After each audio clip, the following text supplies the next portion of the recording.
Hello and welcome to Property Question Time. I'm Stephen Galpin and this is the show where you can have your property related questions answered by our team of property experts. And joining me today for the first time is Nick McCance. Welcome to you. Thank you. Nick is founder of Parello, experts in property investment guidance. So have you had a good trip down? Good trip down, a little hold up in crew, but as good as you can get. Well, I was going to say you got HS2 coming, but you haven't. I don't think we have. so, That's been coming for about 10 years, hasn't it? Yeah, so there we are. That's probably one of the better things this government's done, I think, is ditch that idea. Okay, now joining Nick is David Galman, property consultant and previously director of Galliard Homes. Welcome to you, David. Good to see you back again. Have you Thank you. recovered from your Christmas trip to Barbados? Oh, it was a long time ago now. Come on, give me a break. Well, we're just jealous. It's just as simple as that. David, I'm going to start with you. Particularly London developers have in the past benefited from both international and home investment followers with strong pre-construction sales. Do the experts think that with higher interest rates and incoming legislation in terms of rentals, this pre-sale market has significantly reduced in volume? Unfortunately, it has, and it's been coming for a little while now. There is still a demand from overseas investors to come and purchase, but their reason for buying in London and the southeast, I guess, is often different. It's not just for investment. They may wish to get their cash out and so on. So there's that, but the government has just made it very, very difficult for the individual investor. You and I were speaking previously about this. They've gone headlong into build to rent and PRS and trampling all over the accountant that might want to buy one flat for his investment. I mean, they've made it very, very difficult for those sort of people. So therefore, the off-plan market has struggled significantly because of that. And I think too, you've got the issues of money coming out of China, which is a bit difficult, isn't it? And I suppose that with those difficulties and the crash in the sort of housing market in China, that's made everybody a little bit nervous, has it? They're extremely nervous about getting their money out. They find it difficult to get their money out, which is a problem. And they're also having, for a number of years now, or decades in reality, the Far East has had London property, UK property stuffed down them. I mean, they've had, you could have 6 or 7 exhibitions on one weekend in all different hotels. And I think they've probably, to an extent, I wouldn't say had enough of it, but they've had a lot of it. So how many more of them are there able to get, to come and purchase? Yeah. Well, not that it's a bad thing, but of course, I think they've just got a much better understanding of the market here in total. I mean, I can know when I went out there sort of, 30 odd years ago, I mean, you'd be sort of saying, well, here's Tower Bridge, here's Buckingham Palace, and here's the centre of Ilford, You never showed the centre of Ilford, you would show Harrods though. Yeah. Harrods was always on there. And they were just guided by the exhibitors really, weren't they, in very those much so, days? very much so. It's much more fickle market now. No, that's a good thing in a way. But I think it's very quite damaging if the government play around with our legislation too much in terms of property, because one of the strengths of our property market is good legislation, isn't it? Good security. Good security, good legislation. The reason that the overseas market has always been purchasing in London is because they feel it's a safe haven. We have the rule of law here, which many countries don't. And I think they feel that by buying into a country that's a genuine democracy, their money's safe, their property's safe. All of this legislation that they're bringing in isn't helping. They're just making it much more difficult for the individual investor. I mean, I was saying to somebody the other day, I've dealt with Russian stuff in the past and Eastern European stuff, and you can buy a flat there, you can have your papers, you can have what papers you like, but it doesn't necessarily mean you own it. There could be issues if somebody knocks on your door. I mean, so we are a safe country. What I am interested though, I mean, David, you're well, have been for many years very strong in the London market. Nick, are we still getting the overseas buyers in the north of England, in Manchester and those sort of places? Definitely so. Definitely seeing still overseas investment in the northwest, 100%. Similar to what David said though, is making it very difficult for those people who just want to invest in maybe 1 or 2 properties, the people that aren't making a business out of it. If it's just a casual property investment, it is making it a lot more difficult. Okay, well, that's good. That's good to know, and it's good to know that some of this influx of money is going sort of nationwide, isn't it, rather than just being focused on London and. The Midlands and the North East and the North West has benefited probably from the fact that London and the South East has priced itself out of the market a little bit, and people are looking for value for money. And if they're only buying for investment, then okay, buy in Birmingham, buy in Manchester, Liverpool. You're completely detached from the property. There's no emotional thing there. It's a purely business decision too. I always used to say to the investor, or even if a friend says, where should I buy, what flat should I buy in this development? And we always used to use the phrase, buy with your head, not your heart. Absolutely. Don't get attached to it. It's a pension at the end of the day, and that's all it is. Yeah. Okay. Thank you, David. Nick. All right, that's a little bit complex one. You're going to have to mind your P's and Q's on this one. I have a home which is mortgaged and one buy-to-let property. Okay. Financial difficulties are forcing the sale of my home, but will provide little equity once the mortgage is paid off. My buy-to-let property becomes vacant next month, and I want to move into that. However, I am advised that if my buy-to-let lender finds out I'm occupying it, there may be problems. If I just keep quiet and do it, what would be the consequences if my lender does find out? No, I don't know whether you can answer that, but have a go. Well, first of all, it's mortgage fraud, so it's quite a big problem. I suppose it is in a way, isn't it? Absolutely. You're going against what you said. Strictly speaking, absolutely a no-go. However, there could be other options. You could be able to release equity in the property that your home property, your actual home now, that could have equity in there to kind of free up that situation if you are under financial problems. I mean, I suppose the simple solution would be to go to your buy-to-let lender, tell them what you want to do, rather than treat them as some kind of enemy. Oh, absolutely. And you would they probably say, well, okay, it's going to cost you another point on your mortgage interest rate, but we'll allow it, or I think, or maybe a bit more equity. I don't know. I think being quite clear with your mortgage lender is probably the best course of action. Speak to them. If they're a nice lender, they're going to be able to work with you. Are there any nice lenders? You tell me. quite an interesting one, yeah. That's a different show. I'm not sure always the two go hand in hand. Well, the bridging companies are very nice. But yeah, I do think being honest with the mortgage lender is probably the best course of action. It really is. Definitely so.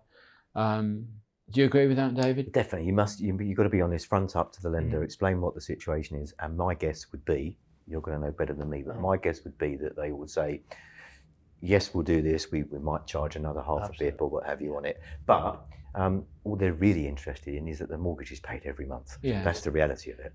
Absolutely. My guess is I think they probably would go for an extra point on the mortgage interest rate and probably want to charge you a sort of rearrangement. Well, of course they will, yeah. Yeah, something like that. It could be just a short-term thing. If it's just a short-term financial situation, an extra point for however long you fix that, a year or 2 years, whatever it might be, it isn't the end of the world. It's just a short-term fix to get them out of whatever the situation is now. All right. Well, just to finish the first half of our programme for the last minute or two, I wonder if I can ask you both. David, you've sort of said that a lot of those Asia Pacific followers have dropped off because of the difficulties. Nick, you're saying that it's still fairly buoyant in the north of England, and I think David hit the nail on the head there. The probably value for money is affordability is probably better. But how do you see the rest of the year going, Nick? For me, there hasn't been any signs of a slowdown, personally. People are still investing very much so in the city centre, but more the suburbs.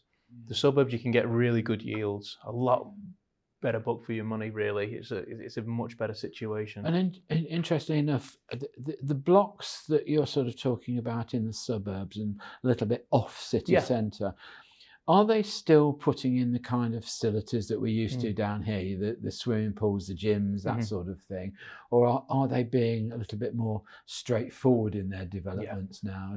Absolutely. Just here's the flat and that's what you get. Outside of the city centre, definitely a lot more straightforward. There aren't many facilities that they're offering with that. But having said that, the service charges reflect that. So well, I was just going to say it makes a huge impact on the service charge, doesn't it? Which impacts then your yield. Absolutely.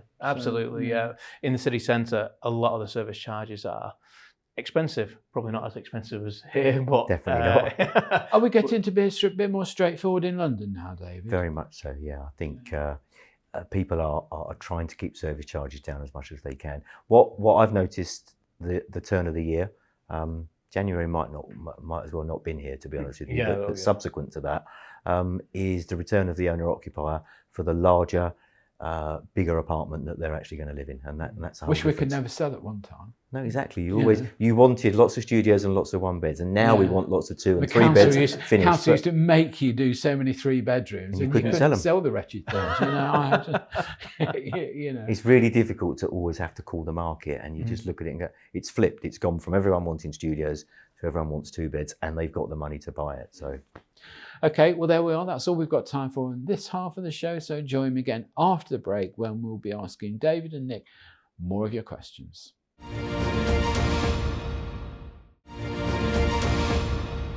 Hello and welcome back to part 2 of Property Question Time. I'm joined by David Galman and Nick McCance. Welcome back, guys. David, do the panel really think that the government's plan to repurpose many high street sites to residential will be both practical and ultimately successful in providing more homes? In a word, no. Right, I'd join you on that.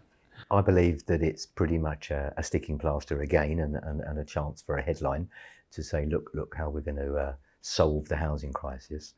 The amount of properties that we need to build in London and the South East, let alone the rest of the country, is far too much for the odd corner shop to be converted into a not very attractive property, is how I would imagine it.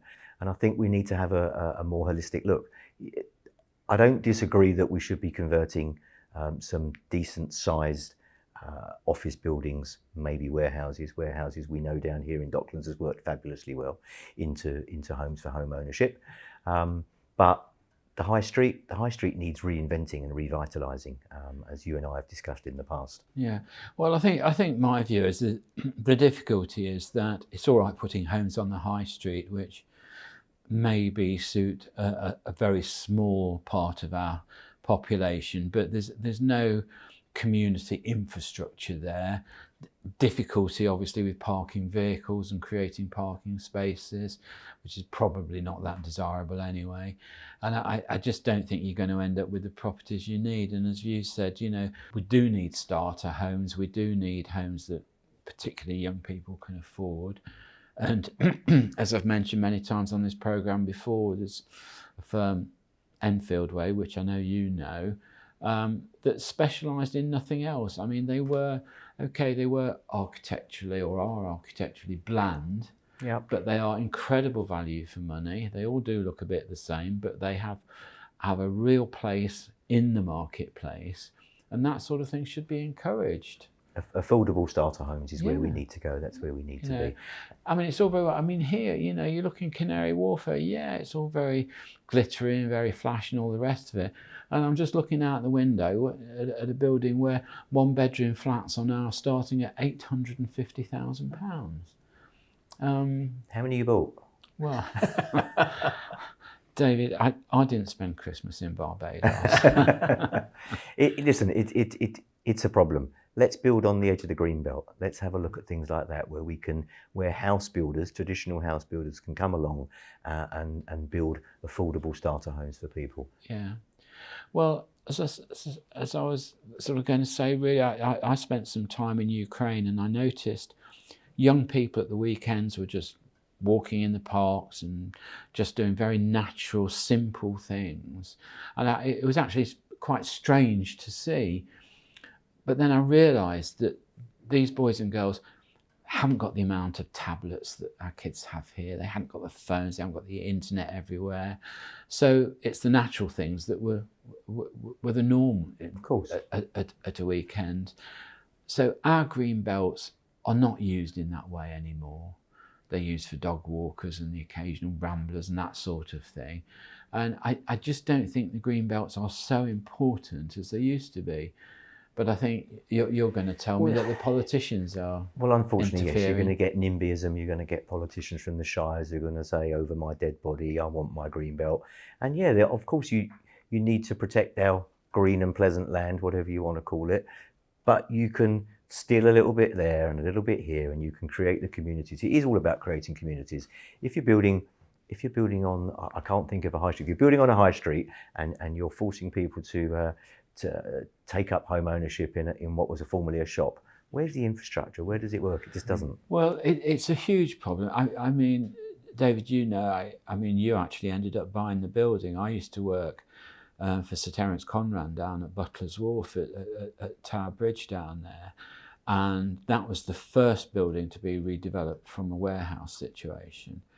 But it took 25 years for that to really take off, to get the shops in, to get the supermarket in, to get the sort of community working down there. I mean, it's a real slog. It's taken the same amount of time here in Canary Wharf. I lived here in it has, yeah. 1985, myself and a few other people and a couple of Chinese restaurants, and there was very little else here, as you know, I because hope you it were wasn't around the one then. that sunk around the corner. I don't think that was here. But it's taken that long for the infrastructure to come in here. And now Canary Wharf is a destination, it is a location, changing again because the banks are creeping out and other businesses are coming in. But it still seems to be teeming with people. You'll answer this better than me because you're here the weekends. Well, I think there's a weekend economy here now, which 6 or 7 years ago there there's a wasn't. huge weekend economy. I mean, I get to the stage where I think I don't really want to go in the malls because it's so busy. Sure. It's absolutely manic. Whereas 20 years ago, I mean, I can remember working for the receivers on the first building down here, and I was the only car in the car park. And it was quite frightening in a way because nobody had put the lights on, and you know, it was pretty awful. But you're right, it's taken 20 odd years to happen. We've now, I think, got one of the highest grossing Waitrose here. We've got sort of Marks and Spencers, everything else that you need. So it's really turned into what I would call a proper postcode. Yep, but it's taken a long time to get there. Yeah. It has, and that's what we're faced with. So I think your original answer or simple answer of no was probably spot on, David, I think. Thank you. But anyway, there we are. All right, Nick, let's move on to your question. With high service charges necessitated by high levels of amenities provided in some of the larger city developments, do the panel think that the reduced percentage reduction of return on capital will itself deter buy-to-let investors? So in other words, are the pools, the gyms and the like actually a self-defeating element of today's property development? Absolutely, yes. Absolutely, yeah. You're as good as him. Just a your yes. Yeah. You got one more word. But yeah, what we're seeing in Manchester specifically, it's turning a little bit into keeping up with the Joneses. So, for example, there's a development that's gone up which has all the amenities, was very, very prestigious and where everybody wanted to be. They built a development with the same facilities, but it was brand new. Now that old one has the rents have massively reduced. Yeah. You can't get rid of it because everybody's put their bids on the new one going on. Right. And that's kind of what we're seeing dotted about the city centre. It really does eat into the yields as well. Again, very, very different kettle of fish to London prices, but it still makes a massive difference. I think you mentioned. Well, you can get a better yield up north, that's for sure. Yeah. But are you going to get the capital growth, which is what people have always bought London and the South East for, based on the capital appreciation alongside the yield? The yield's not there so much at the moment. But the capital growth not so hot down here at the moment. That's what I'm is saying. it? It's pretty negligent, I would say. Mm-hmm. We are seeing capital growth, to be fair. Still. Yeah, still. I mean, it's still fairly cheap. I mean, did you mention 800,000 then for a 1-bedroom? Yeah. That's a 3-bed penthouse apartment. I'm sure. Well, we are. I still don't know how the developers can build it. I still do not know how they can buy the land and build and sell at the pound per square foot that they need to make it work in the Midlands and up north. But it's interesting. Well, again, that's going to get worse. I mean, we were discussing the other day, I mean, with all the devastation that's going on around the world with wars and conflicts, there's going to be such a demand to rebuild, therefore a demand on materials. Yeah. I think it's going to cause a huge world shortage of materials to buy. Yeah. And that's going to come back and hit us in terms of price, isn't it? Absolutely, yeah. Concrete's going to go through the roof, wood's going to go through the roof. So every time you think you're about to start a bit of a renaissance because everything's improving, then as you say, the world's got to be rebuilt, hasn't it? Yeah. The Middle East has got to be rebuilt, and people are rubbing their hands with glee at those contracts eventually. Yeah, absolutely. Similar to London, Manchester's becoming quite dispersed, so the suburbs are now getting built up and the capital growth in those suburbs is happening much more. But there's one extra factor that you have in the north, which we've sort of lost down here to a degree. There isn't a place in London where somebody like David hasn't had his eye on to look at to see if it's a development site. Right?